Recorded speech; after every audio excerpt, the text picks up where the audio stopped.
So I also heard you mention the logistics person. So logistics persons, what are the functions of the logistics person? Of course, we're talking FBA shipment, FBM shipment. So give us your take on that slightly. So this could actually vary pretty greatly depending on the needs of the client. If someone is doing purely FBM, fulfilled by merchant, um, there may not be much need for us to get super involved in logistics.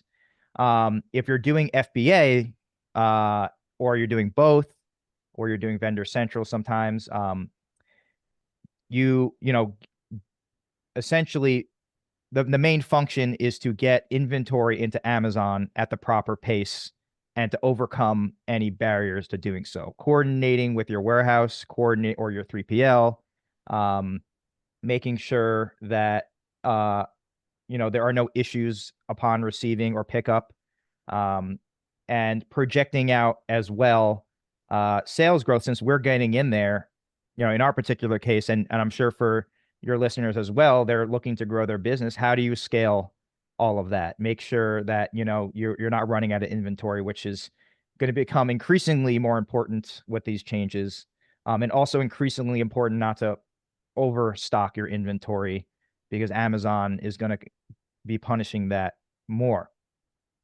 So at a base level, they do that, but we also do get involved in supply chain. We get involved in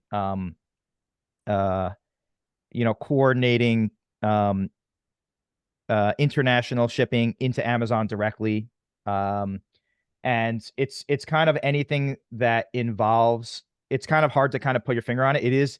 We're developing lots of different programs under this. But it's anything that involves getting the product into Amazon and getting it ready. So it could be pretty simple or it can be pretty complex depending on the business.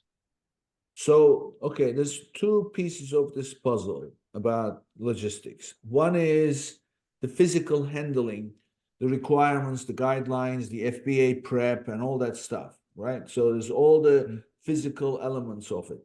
And the second piece is the replenishment, getting enough inventory, making sure. So I was recording with another guest, and he said something. He said, if you understock, if you understock, you run out of inventory. If you overstock, you run out of cash. So it's so clear. So whose job is it to know how many pieces to keep in stock? Because first of all, you have inventory at Amazon, inventory in the warehouse, and then inventory potentially on order in production pipeline. So you have three different things that you need to be watching based on your sales velocity. And inventory that is currently in transit as well, which can sometimes be missed. Yes. And it's actually a lot. It's kind of an understated, service or department, because it's not sexy, so to speak, sometimes, but it's just so crucial. It's kind of the linchpin of everything if it's not executed properly. And you're dealing with stranded inventory. You're dealing with commingled inventory. You're dealing with a lot of different things. But we ourselves have had to develop our own. One thing I would recommend, just that I hadn't mentioned to this point, is if you can develop your own API connection into Amazon's systems, I would recommend you start to build some system for yourself. We have our own system, so if you're working with us, we have that system. But the reason is because in order to do some things properly, you want to be able to pull on that data. We use Power BI, and we are able to track inventory that's coming in, inventory that's shipping, and inventory that's at Amazon. And it's also extremely important to coordinate logistics with the other departments, because I think I mentioned this a little bit earlier. If you're going to be doing an aggressive advertising campaign, logistics needs to know that. If you're going to be discounting with coupons, they need to know. If you're, if you're going to be discontinuing your product or anything like that, they need to be extremely aware of what's going on. Because if you make a mistake in this area, you're going to feel the consequences, and it's going to affect everything. So, I would get, if you're working with someone who's a numbers guy, someone who's fastidious, organized, like this is extremely, it's going to be extremely technical. It's might be a little simpler with a smaller catalog. But when you start to get to bigger companies or bigger catalogs, it can get extremely complex to wrap your head around. Okay, so what I'm hearing from you is the replenishment is not a function of the logistics. Replenishment, or we're talking about calculations.